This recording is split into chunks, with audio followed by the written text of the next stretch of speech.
Hi guys, so this vlog is actually a late upload. This happened last March 8, 2026. Yes.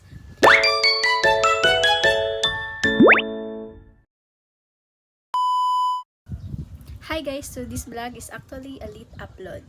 This happened last March 8, 2026. Yes. Medyo delayed pero share ko pa rin sa inyo kasi memorable siya for me.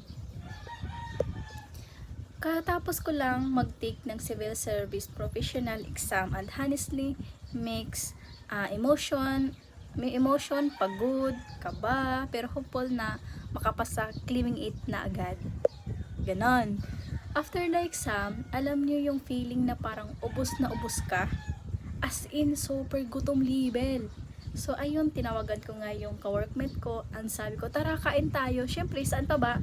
Edi sa Jollibee, kung saan bida ang saya. Charis.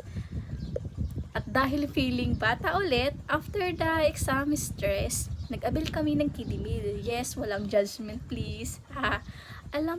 Minsan talaga, comfort food is the key.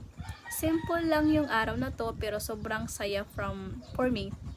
From stress to busog and hopefully soon passer na rin. Ayun lang. Thanks for watching. Bye!